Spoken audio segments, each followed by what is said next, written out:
we're going to go ahead and start the show. So, opening up the writer's block for November 2009, please welcome to the podium our wonderful and illustrious Ms. Sylvia Rivas.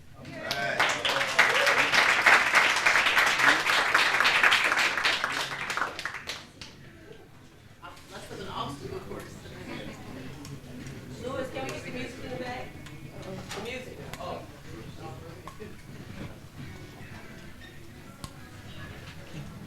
Alyssa, do I get to read two short ones? Just one? Okay. All right. We cut me down a little bit here. Good evening. Oh, we have a little more enthusiasm, okay? Okay. Okay. This poem is actually based on a true story. I was coming back on my journey from visiting my ex-husband, and that's not always so good for my fragile feminine ego. I was walking to the bus stop for my arduous trip home, and that's when a funny thing happened on the way to the bus stop. This poem is called The Time of the Yellow Sulfurs. A yellow sulfur is a big yellow butterfly. Very pretty. The time of the yellow sulfurs has arrived. Their dance is higher than the grass-grazing lacewings, higher even than the stately monarchs. Little yellow flags swirling in a gale, they flash, amaryllis lightning at the treetops. Ah, this is swordplay between drunken masters, not the limpid come hither I had imagined, between two such petal-winged beings. Fierce flowers thrust and parry, feint and jab at one another. Suddenly, I am in between them. My head, their new disputed terrain. One mistakes my earring for his lover/adversary, ramming it with all the force his feverish soul can muster. Once and again, then races off, humiliated by a dangling filigree of silver. I will take that as an elevated compliment. A kiss blown from the universe into my ear. This old girl still has the charm in the eyes of a golden summer lover. Thank you.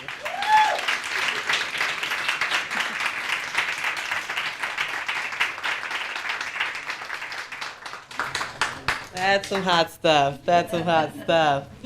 Please welcome one of yours, Estudiante, Veronica Estrada.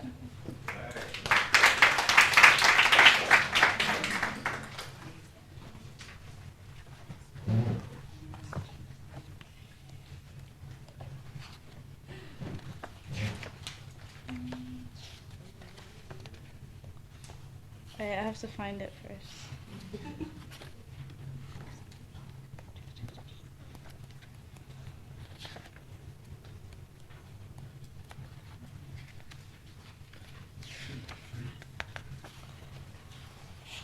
It disappeared. Oh, okay.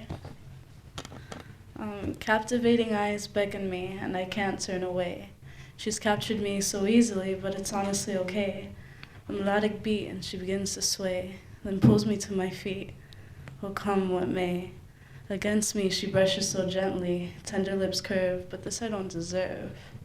Tempted, I lean forward, yet wait, she leans back. Her smile I watch grow, she's teasing me, it's fact. With the passing of days, with the passing of days, I forgot it.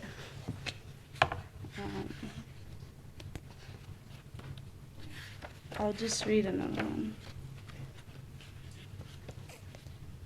I don't think I said this one.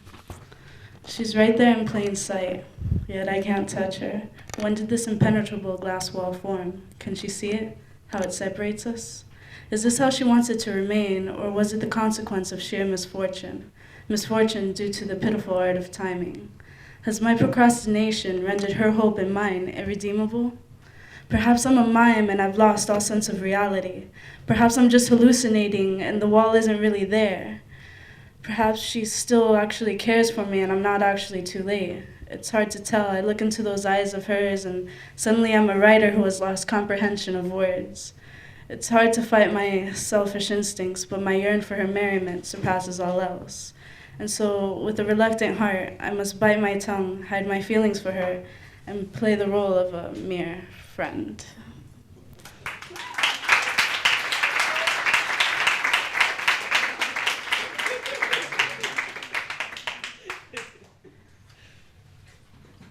Love. Our next poet to the stage, please welcome Mr. Benson.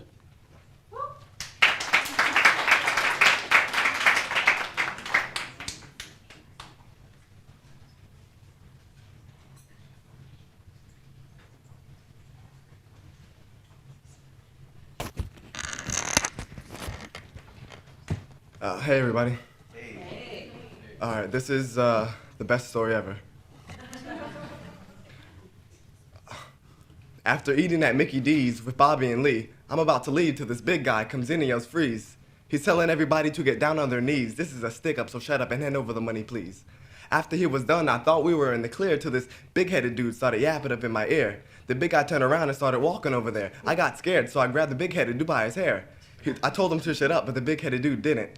He pulled the knife out and dared him to finish the sentence. Meanwhile, way across the other side of the room, the custodian gets up and hits him with a broom. He knocked him on the floor, the knife fell out of his hand. We all jumped on him, it was a dog pile, man. There's a lady in the back yelling, 911, he's got a gun. So we all started to run. I headed for the door and I ran as quick as I could, but I tripped and fell and rolled into Elijah Wood. I tried to get up, but something was holding me down. It was Harry Potter teamed up with Krusty the Clown. I looked around the room and all I seen was briefcases and Power Rangers throwing pies in each other's faces. I couldn't figure out what the heck was going on, and then Beck came on and started singing one of his songs. And then it hit me. It all started to seem like the best story ever was only a dream.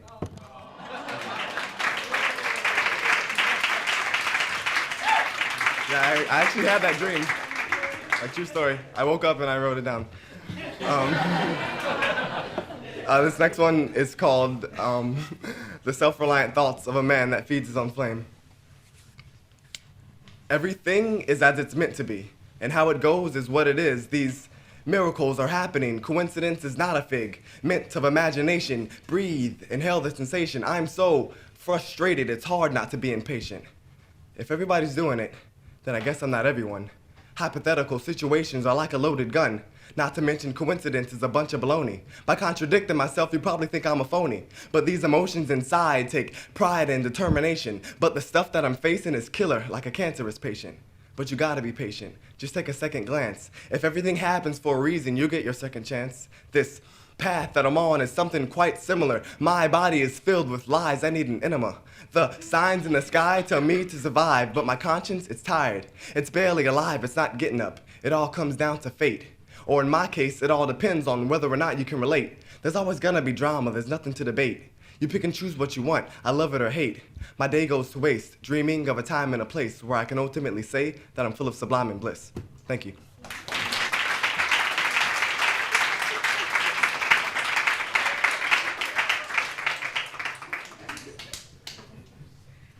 Yes, boy, we're some talented people at Kendall campus.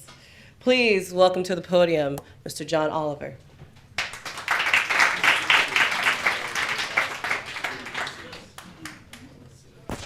How everybody doing? Good. All right, I did this piece. I've been to in the past 2 years, I've been to over 10 funerals, and so I wrote this piece based on if a family member of mine were to die, what would I think about? So here goes. Dad, I always feared that this day would sneak up on me like Spike Punch or an alien abduction. And I am very deeply sorry, Daddy, that I never was able to force myself to hand you this letter when I had the chance to. So now that I must speak ink to a soundproof glass to at least write or smear what little exists of you, so Daddy, hear me now. Dear Daddy, yesterday, heaven's sun's rays were beaming through my skin, and I swore I saw you skiing down the exciting slopes of life like Colorado mountains. But yesterday, the ultimate avalanche had plans of playing Evel Knievel crash course with your life. Now what once used to look like your face smiling through the sun is only a pitch black light reflecting absence inside of me. You see, what once upon a time was a pet python is now a fatally full-blooded anaconda in the wild, bear hugging me with all its octopus and tentacle strength, provoking invisible suction cups to vacuum the energy throughout my skin, so every time I breathe, just to relax, it inhales, grips and squeezes me tighter, feeling a thorny noose woven around the skin of my heart just to puncture the oxygen supply inside my leaking bloodstream. You see, Daddy, I feel cold. Not cold like anemic cold or cold like too much AC blowing cold, but cold like I'm standing before God and he decided to turn his back on me for an eternity because I had nothing exceptionally good to please him with. So I ask for your forgiveness. But it probably won't even matter though, since you have walked into another realm in which I'm not yet perfectly familiar with. A world full of folks who are never alienated based on their color, gender, or age. A world I wish God would have allowed us to stroll through together, even if it meant we were running side by side to chase love and perfect peace by God's scale, escaping any form of migraines or amnesia that prevents humans from moving forward. You see, Daddy, I feel you. But now it's only at a distance, like ghosts touching the natural world. It's like you have been kidnapped from this period in my life and I am now bleeding through the sentence. And there are absolutely no maxi pads or band-aids which will soak this sorrow which has been plunged down my throat. Now acid indigestion kicks in and my heart burns with typical memories of you. I try vomiting, spilling every splash of your personality on the Antarctic tile plates. But guess what? Just to test the same theory Simba was taught from Rafiki and the Lion King, you live inside of me.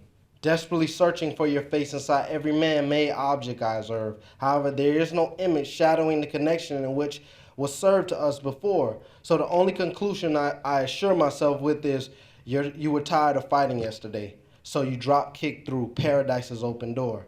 See, the family says you were kidnapped from us, but I'm just at peace with you just couldn't take no more. Inside God's splendid world view is where your heavenly body soars. And the funny thing is, Daddy, although you will never wake up again, when I was 7 years old, I took an oath to solemnly swore to try my hardest to forever be your very best friend. Oh yeah, and one last thing I forgot to tell you, Daddy. Now since I saw life rapidly stolen from you, the truth is I promised myself long in advance that if you ever jumped into the portals that leads into heaven before me, I promised myself that I will catch up with you. Sincerely, your dear son.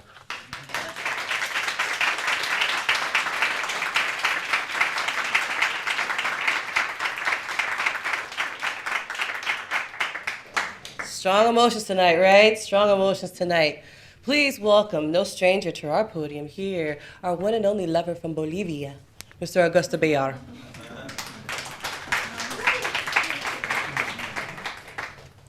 Good evening, ladies and gentlemen.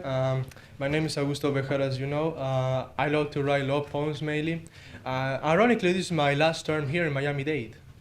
So that is why I was here trying to read just the last two poems I'm gonna do right here.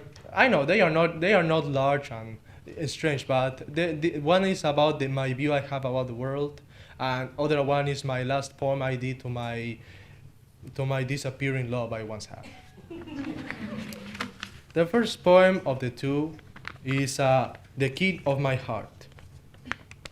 The key of my heart, it is you and your art, with the beauty of your eyes, making my heart and soul to rise. My goddess of my dreams and love, it is you, my beautiful dove, my dear dove of happy illusions, fantasies, desires, and illusions. The key of my heart, it is you and your hands, touching my soul with warmth, touching my heart with light. The allegory of my joy, it is you as you enjoy. Love and want to live, looking at you in relief. You are the flower in which my life has power, carrying you with me in love, seeing your petals flying as my morning dove, as you appear to me smiling. The key of my heart, it is you and your face, kind, full of grace, making you a masterpiece of art. The angels of my dreams, it is you and your hair, beautiful with brown streams, having a point in my eyes to stare. The key of my heart, it is you and your mouth, soft and tranquil voice, which makes my ears to rejoice. The best structure to see, it is you and your body, which beauty equals to nobody, as a nymph of the sea. You are the nest where my soul can rest, where my life is a paradise, where my heart is paralyzed, at the scent of your beauty and to the light of your soul.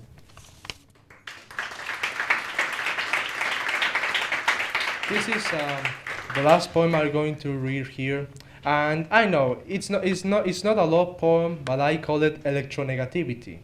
So I don't like to think this will be a chemistry lecture, but I think it will be a human lecture. Electronegativity. Atomic bonding is ironic, as well as covalent and ionic, due to their nature of gaining, losing, and sharing.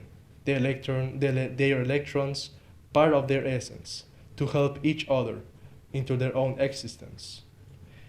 Humans do the same thing, since this world witnessed our arrival, needing each other for our survival, making our essences to join and link. That is the marvel of electronegativity. It's the force which makes us to be together, positives and negatives, unifying a big diversity to help us on making our world better. Electronegativity makes us to become ions, to gain and lose, to surrender and to win, to be good and bad, to pollute and to clean, bringing order and balance to the life we know. Electronegativity can be as covalent as true love, sharing our electrons to create molecules, helping each other on creating a dope, to stop being as wild and savage as the dark mountain wolves. Thank you very much. And of course, enjoy the rest of the evening, and thank you so much.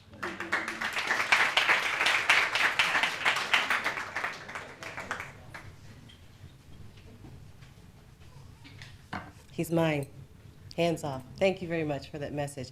We have 2 extra seats up here for those of you who are standing, and we love the fact that you're standing. Not that, we love that you're standing, but, we love that you came out. If you don't hate carpet, it's brand new, it's clean, we vacuumed and everything in here. We have nice space, you can come and sit and pop a squat and, do the whole, Indian style thing. Please come on.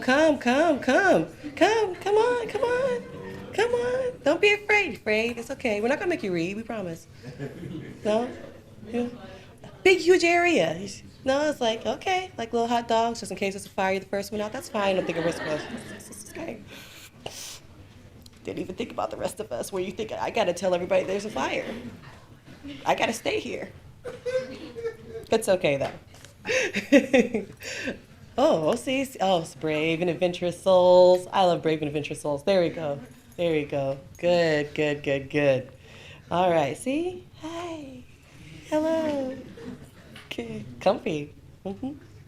Just don't use the restroom in the middle of the poems, okay? All right.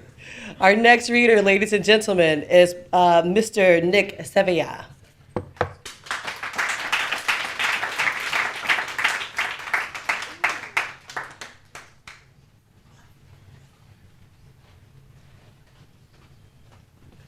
It's Severdija, but it's all right.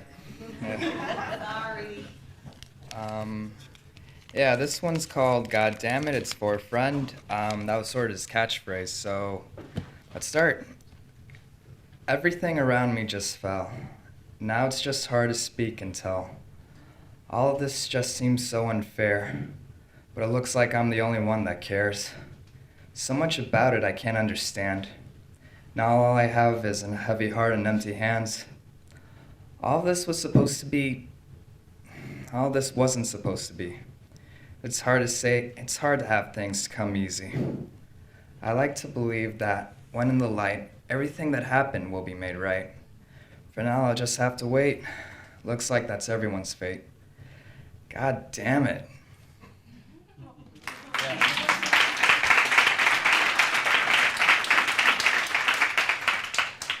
This one's called Sunkiss, and you're gonna like it, I think. Alright, it was always a good day when I had good company with me to stay. That time and place is the only place where I want to be. Different faces, different games, and they all made me feel the same way. Cool winds, blue skies, does wonders for the eyes. I remember you well, and I listened to you sing, and for 1 second you had wings. I remember how the light shined. I remember those times. I remember feeling so much bliss, and it all started with the sun's kiss. That's it.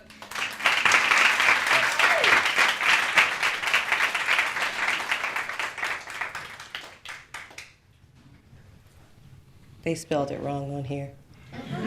So you know. I'm doing my best. Isn't that what we always say? It's like, I'm doing my best. It's okay, though. Our next writer, please welcome, and this is pronounced correctly, Mr. Steven Rodriguez.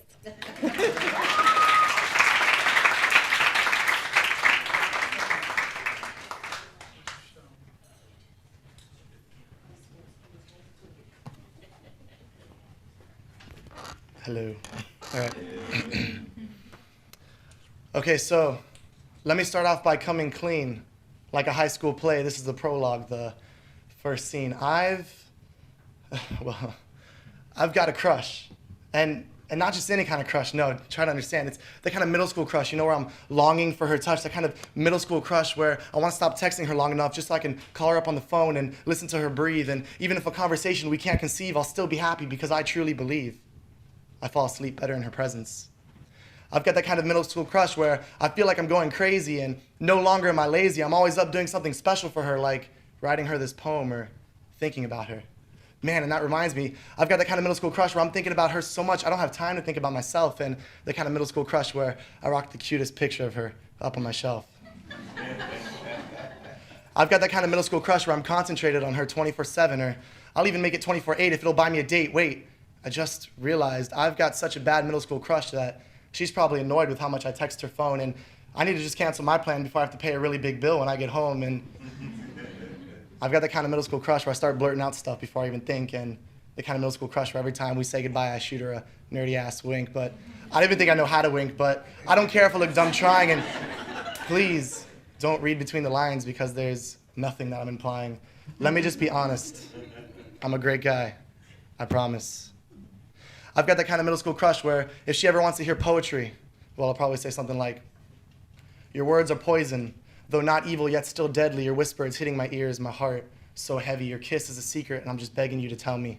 Are you ready? Because I'm ready, so please just end me.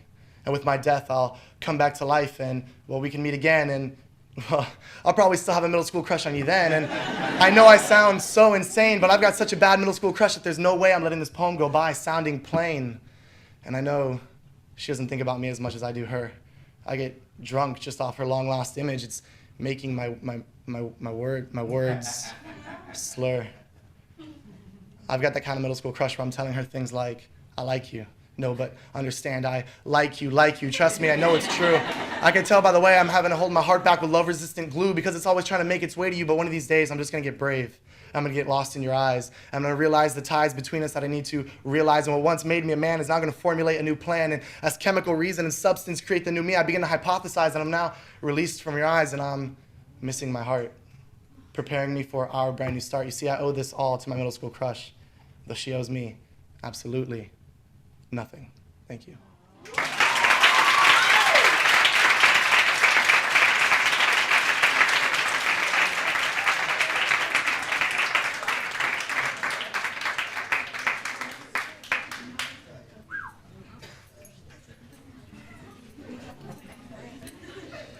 He's mine too, so forget it.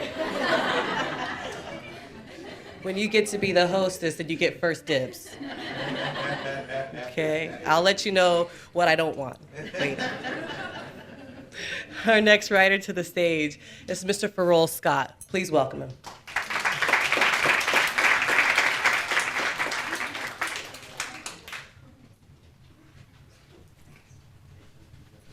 How are you guys doing tonight? All right, I'm gonna do one poem. It's called The Greatest Actress. All right. So lights, camera, action. She was ready for her role. Everyone got the cue, but I was never told. Open the curtain and let the story unfold. It all started with a kiss on the 22nd.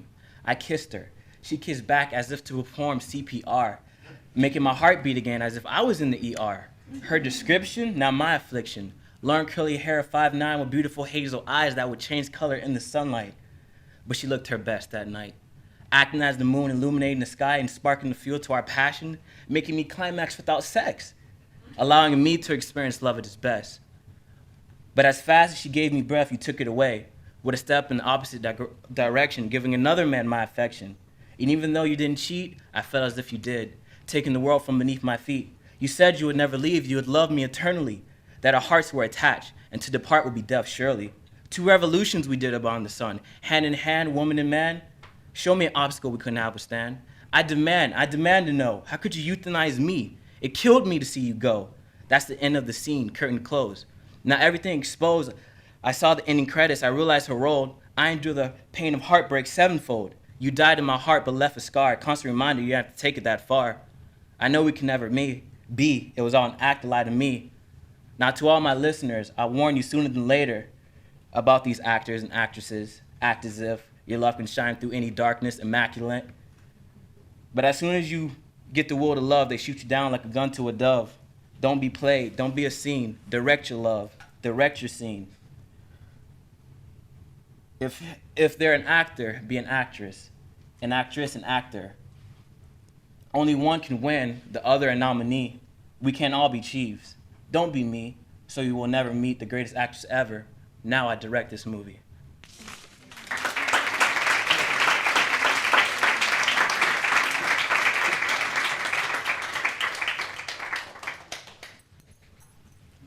I don't have to tell you, right? So we have an understanding. Okay. He didn't kiss me, though, just so you know.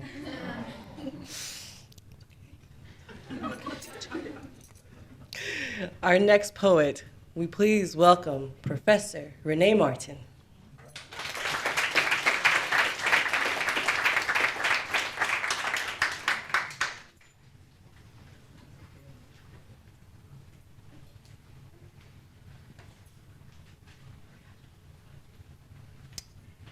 Good evening.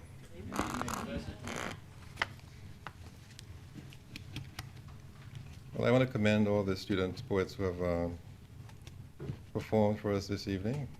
Quite commendable. I think they certainly deserve another round of applause.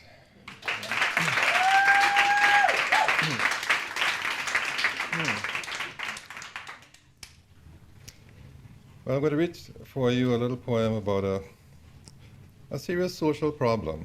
I think you can all relate to it. It's called Those Paper Clips.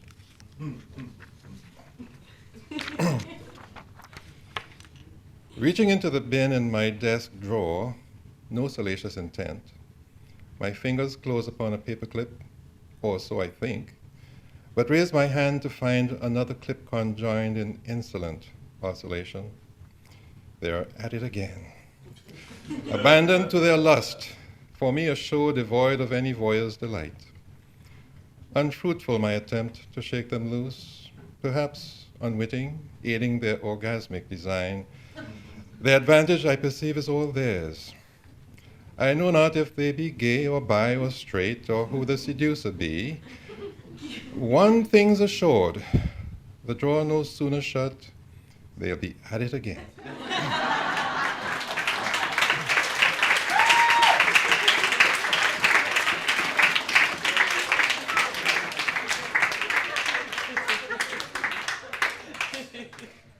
Your teachers invented cheekiness. Don't be fooled. And our next writer, please welcome Alcides Tasenia.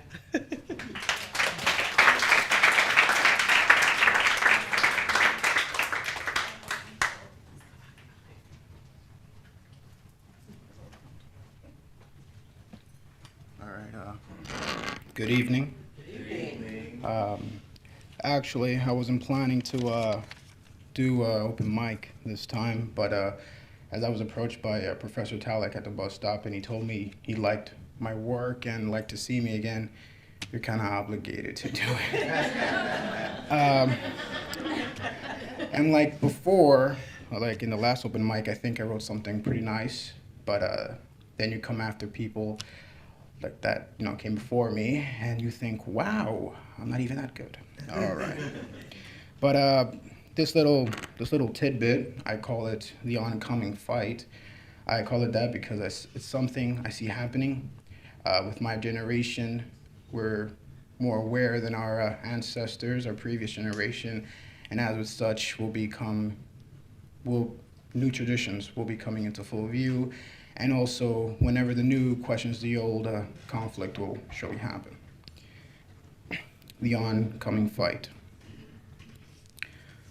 The words have been used and reused, discussing tales, replaying scenarios in our minds and our eyes. Underlying origin mounted on top of what used to be to make what will be. We no longer appreciate or participate of what used to be. We glided along, waiting and watching. Through the days and the weeks, we watch eagerly, waiting for the oncoming reassessment of values. What will we like next time? We could create the ways of unique genesis that those in power say. They merely say it and those under merely repeat. Some choose willingly to repeat and regurgitate the hand-me-down values. Do we settle away and judge the line on what is needed or what is wanted? Who in here has the capacity to dismantle a bomb and start anew? Simple answer, all of us. Complex question, who wants to? We all get too comfortable in our daily lives and assume responsibilities on another, and in their infallible wisdom, we surrender ourselves. Going against the beast with many faces can be dreadful, but at least values will be on our terms. Thank you.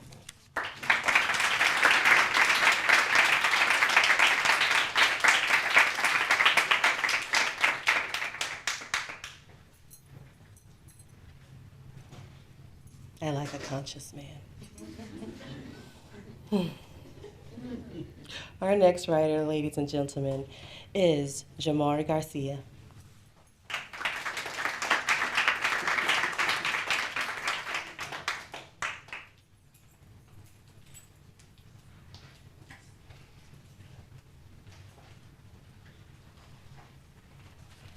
Hello, how are you doing tonight?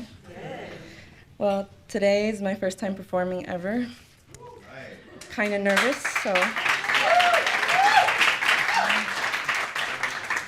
so my poem's called Life is Beautiful.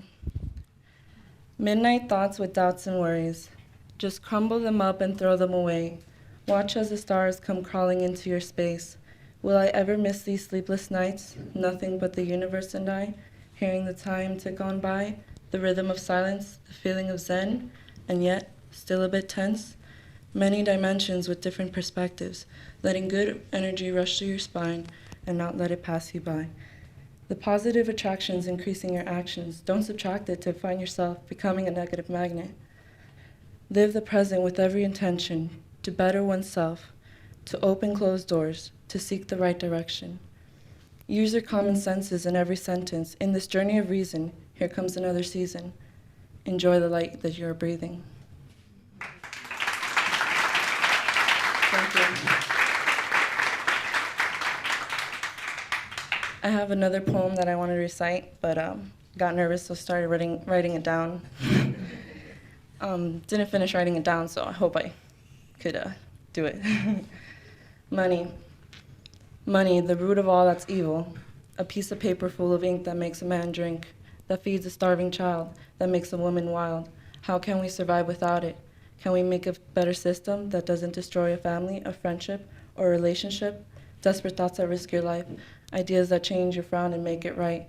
Financially free, can that ever be? When credit cards keep you in debt, banks with floating checks, coffee for breakfast, fast food for lunch, dinners at 10 and do it again. Work till your feet ache just to get paid minimum wage, an economy that keeps you insane. Thank you.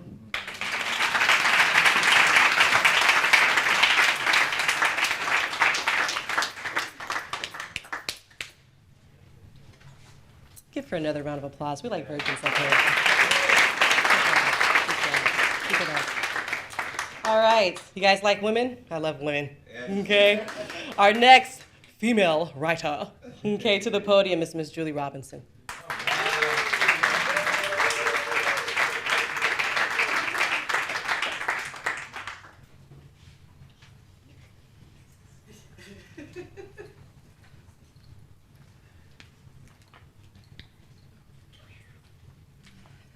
Good evening. Good evening. This is my first time as well.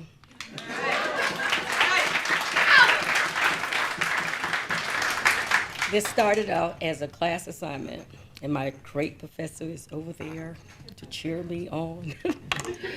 But I do thank God for giving me the ability to write this because it is my life story. It's a part of my life story. And that story is called The Love I Lost. The Love I Lost, the Life I've Gained. And this is just an excerpt out of it. Linda was only 16 years old. She was just a few years younger than I.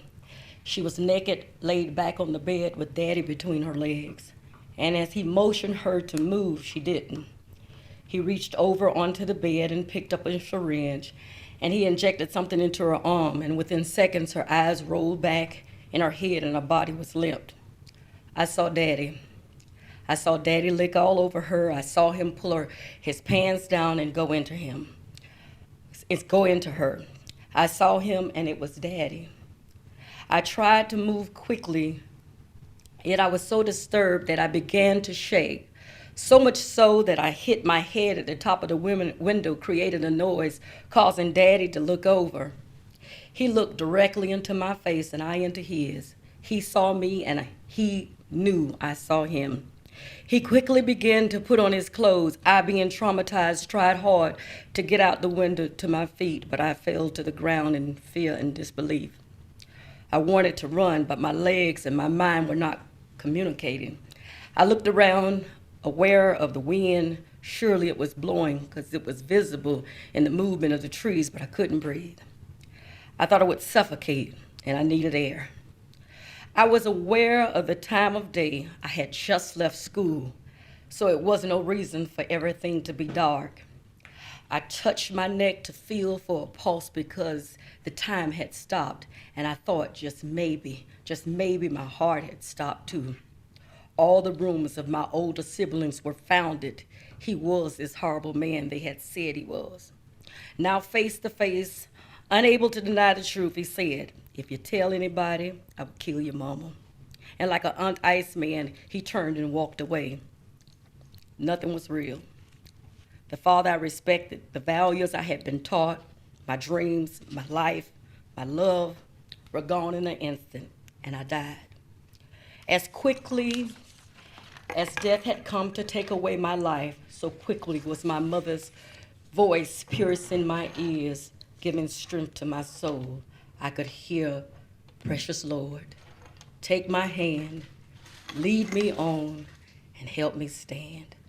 I am tired, I am weak, and I am worn." There I sat on a cold ground in the darkness of my tragedy, devastated, abandoned, feeling lost, lifeless, lost, and with a stream of tears running down my face. Then I too began to sing what my mama sang. "Precious Lord, take my hand, lead me on, and help me stand."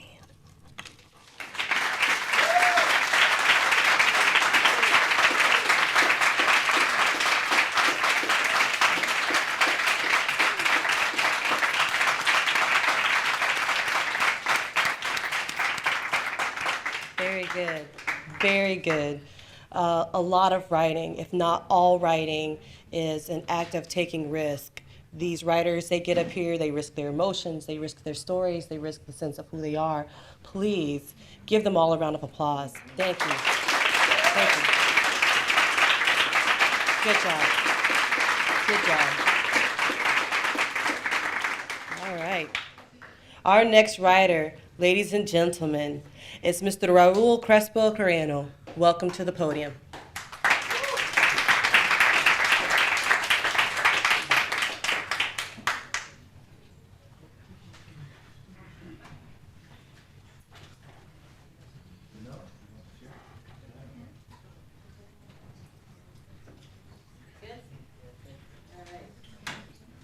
Yeah, I'm not gonna use the mic because this song's kind of like loud. It's a lot of yelling and stuff, so. Get out of the way.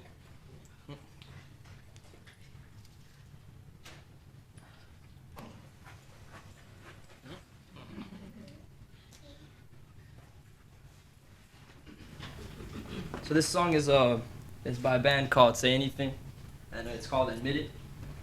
And it's basically it was written by Max Bemis, the lead singer, and he's got bipolar disorder. And it's basically about calling out all the fakers in the world, but at the same time calling out himself for being a flawed person. So yeah.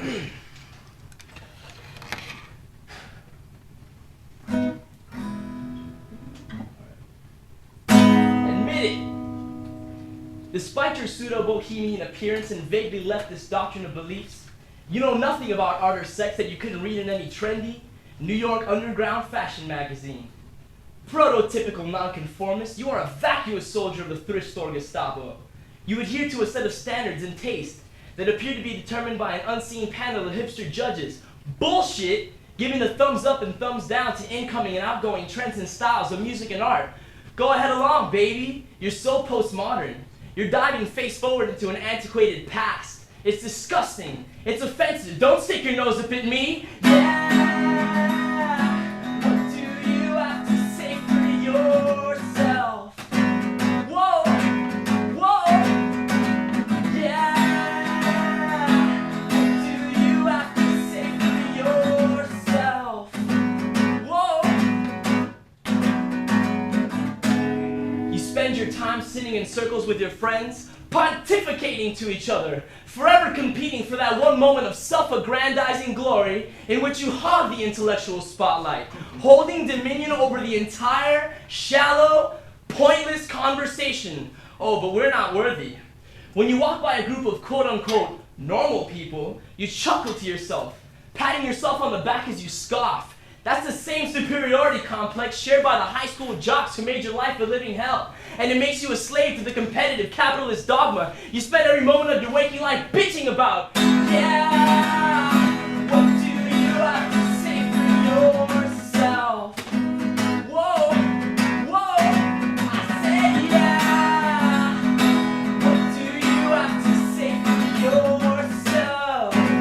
Whoa, I'm proud of my life and the things that I have done. Proud of myself and the loner I've become. You're free to whine, it will not get you far. I do just fine. My car and my guitar, yeah! Well, let me tell you this. I am shamelessly self-involved. I spend hours in front of the mirror, making my hair elegantly disheveled. I worry about how this album will sell, because I believe it will determine the amount of sex I will have in the future. I self-medicate with drugs and alcohol to treat my extreme social anxiety. You are a faker. You are a fraud, admit it. Yeah, you're living a lie. Living a lie. Your life is living a lie. You don't impress me, admit it. You don't intimidate me. Why don't you bow down, get on the ground and walk this fucking plank? Yeah.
When I'm dead, I'll rest. When I'm dead, I'll rest.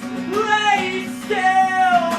When I'm dead, I'll rest.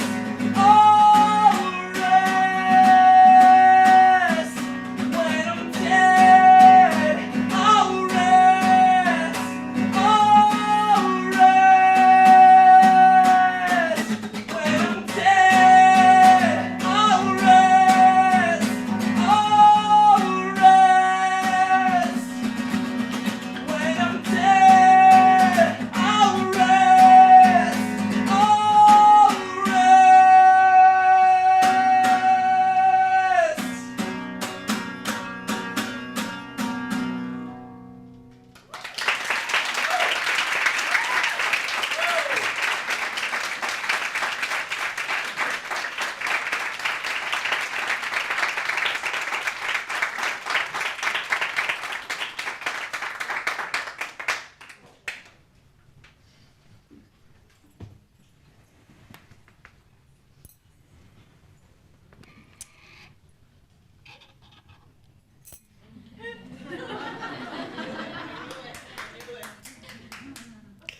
Don't even think about it. Feels good, right? Here, I can read this. You got long arms? There we go. Ladies and gentlemen, please welcome, with the thing that I cannot pronounce, Mr. Jared Bystrom.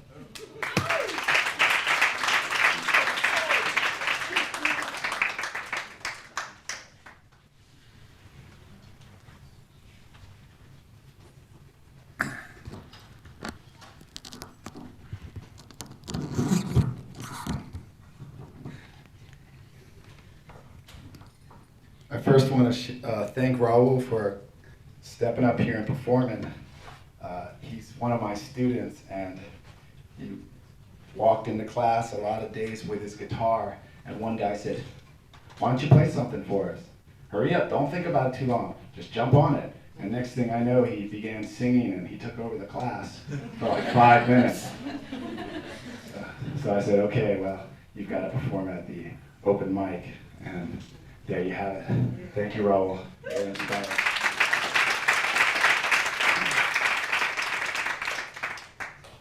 This instrument is called a didgeridoo.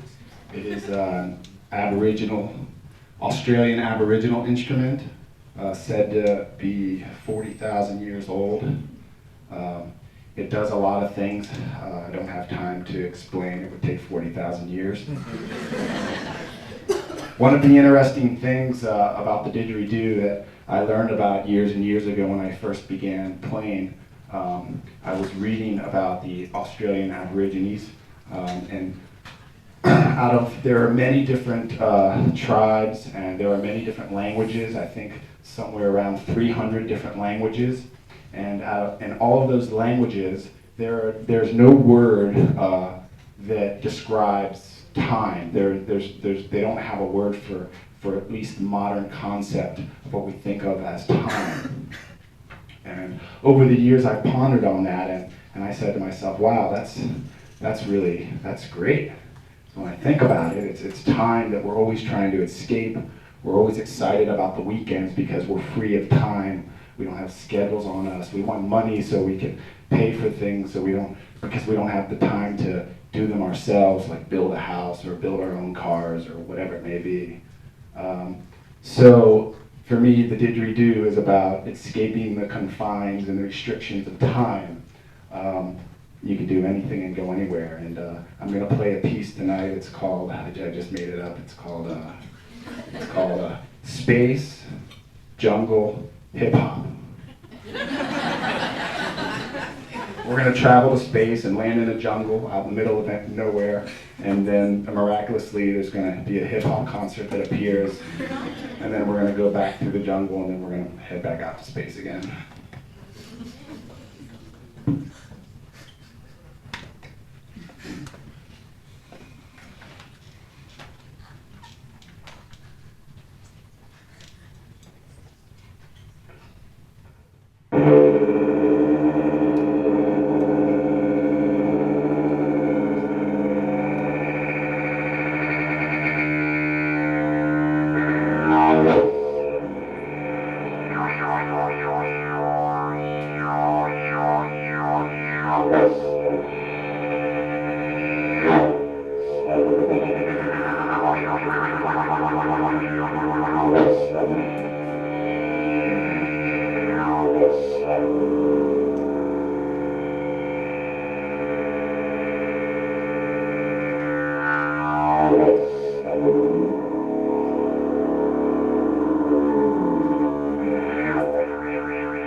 Thank you. The didgeridoo.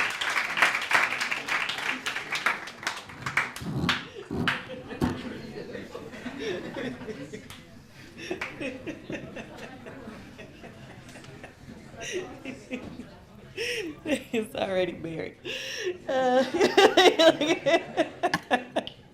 Isn't that the coolest thing ever?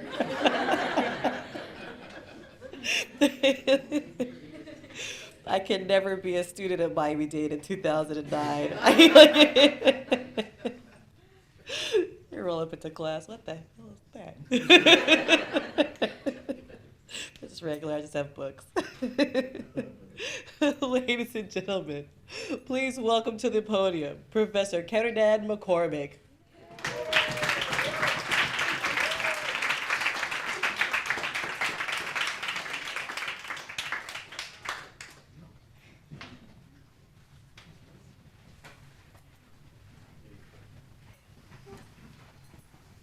Good evening, everyone. Let's give a round of applause to Professor Tulloch and Professor Stone for putting this together for us, please.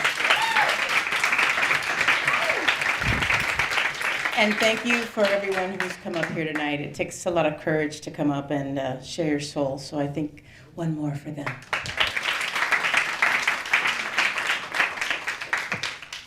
This little ditty was inspired by Lincoln Road. That night at the Rackham Room, you talked me into a pool hall strung out on tequila and cafecito, a gang of troubadours singing your praises. damn, baby, you so fine, as we walked in, and you were.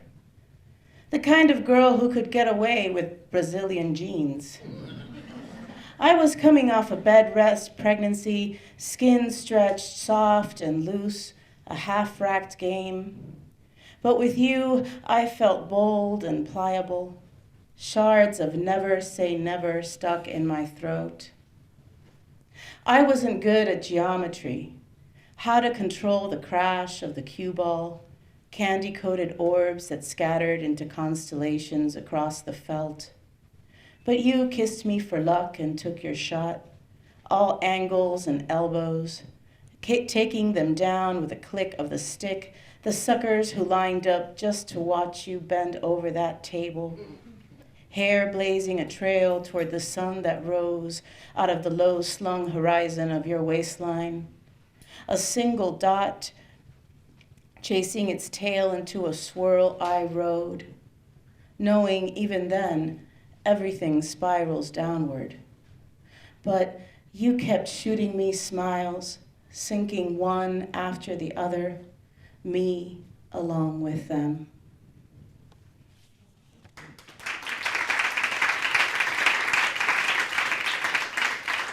I'm going to read one more, and I wrote this for all of our parents and grandparents who came from somewhere else and encouraged us to go to school and learn and do what they had not had the opportunity to do, even sitting in parent conferences that they had no idea what was being said, but they were there. And this is for my abuela. It's called analfabeta, which in Spanish means illiterate. It took a while for abuela to figure out that an F on my report card did not stand for fantástico. Her experience with school limited to 4th grade, back in the days of wooden rooms and rulers that beat knowledge into those bold enough to opt for ignorance. Abuela kept what she could from el colegio en el campo, arithmetic, the alphabet, penmanship that wobbled long before her arthritis set in. She would not stand for less than my best, which is why she beat my ass with her chancleta when she learned I'd been lying about my ease with fractions and PE. You would have thought her a dignitary the day she walked into my 6th grade classroom, staccato heels, her good black dress ironed crisp as a dollar, all for a date with Mrs. Dempsey, who looked at us down the long slope of her nose and began to tear me down in tea-time tones that forgot to mention she sometimes slipped and called me spick, how she pounced when I spoke to my friends in Espanol. Abuela caught most of the words Dempsey lobbed her way, but didn't say a thing, just glared at me every second she endured the shame of my shortcomings, which seemed as personal as the fine stitch of her heirloom DNA, as if she alone were to blame for the thrust of my chin, the purse of my lips, the crossbones of arms I strapped to my chest, as the words "too smart for her own good" lingered in the air like the bells that ruled our days. Which is when abuela finally stood, said the words that set me straight. Never tú smart, mi niña. Never tú smart. Thank you.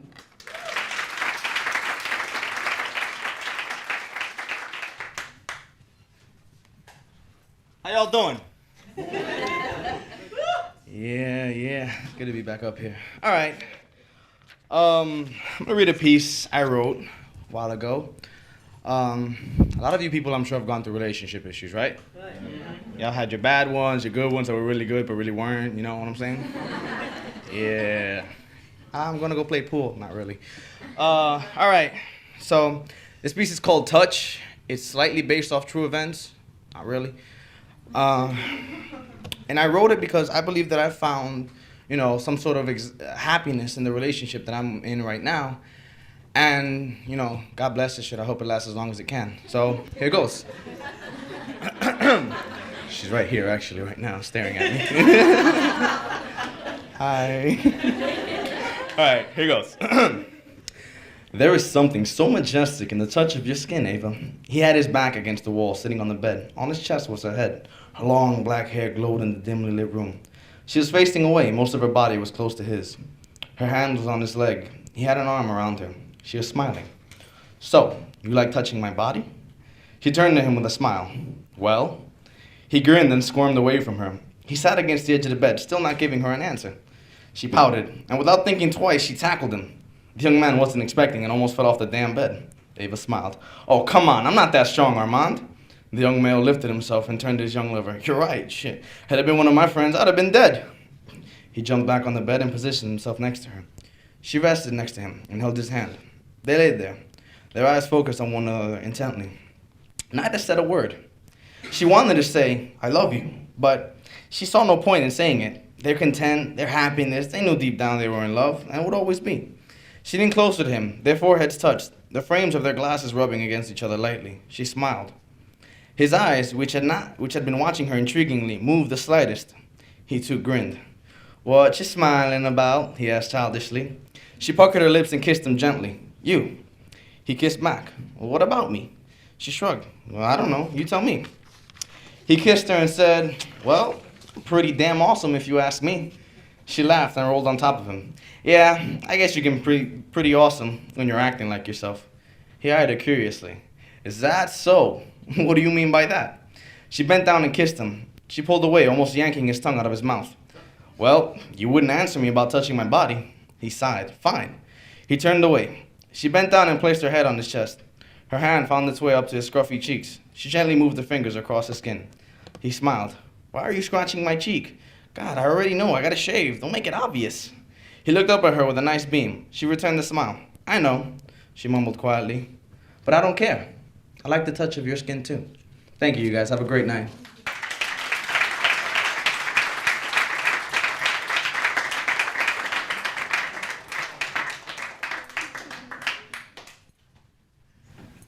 Tell him your hair is brown.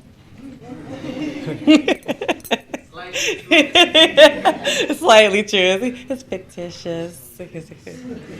There's going to be just a slight pause. We do have one more read. I made a mistake. Please welcome back to the podium Miss Veronica Estrada. She will be our last reader this evening, folks.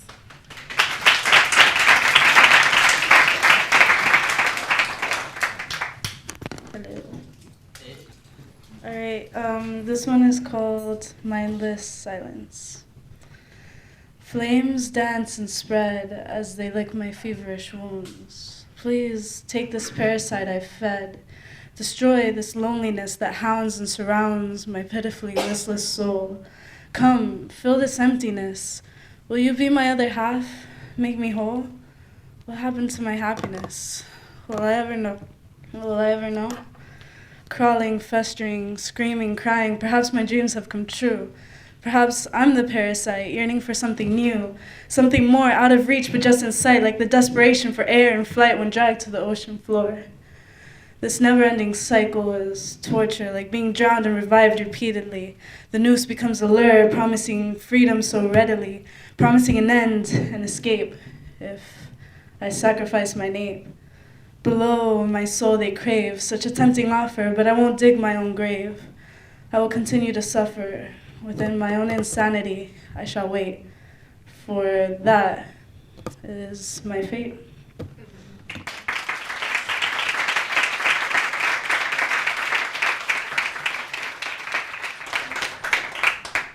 Ladies and gentlemen, please give a round of applause to all of our readers and all of our performers tonight. Woo! Woo! All right. Yeah. So very, very good. So very good.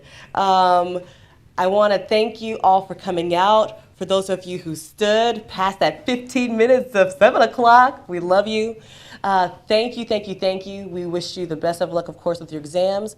And, of course, a word from our sponsor, Mr. David Tulloch.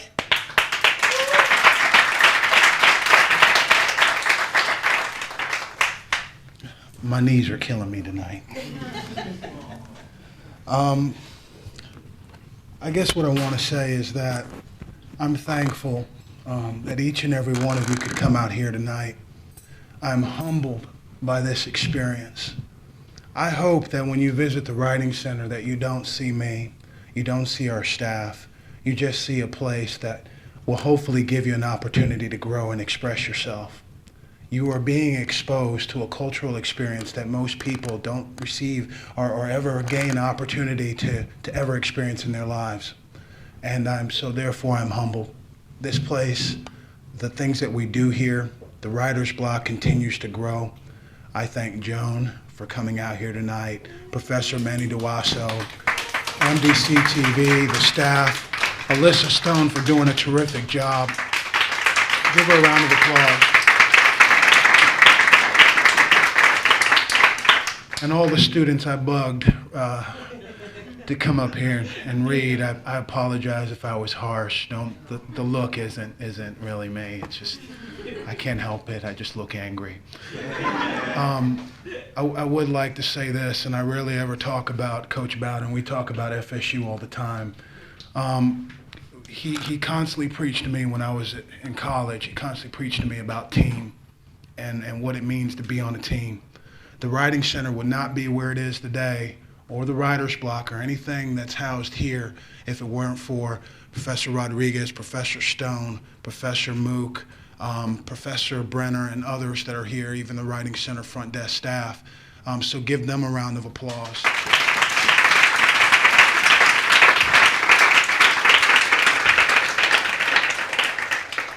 Finally, I would like to thank a person who's not here right now, Professor Alejandro Nadarce.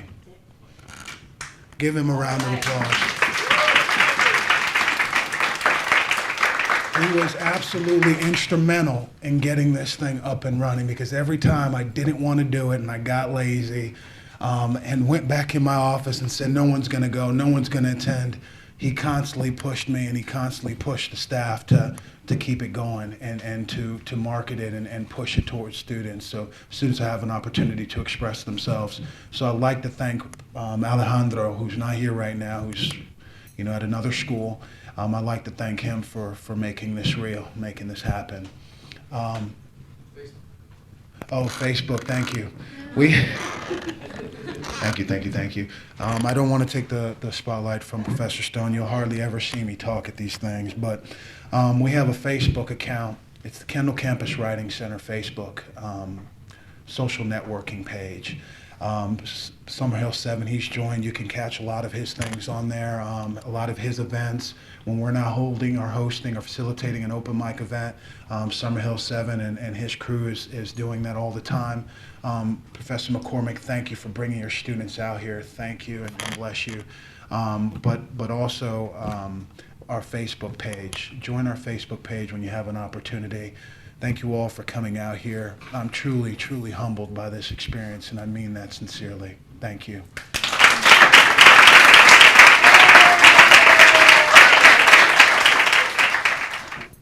Well, that's it, folks. Good night.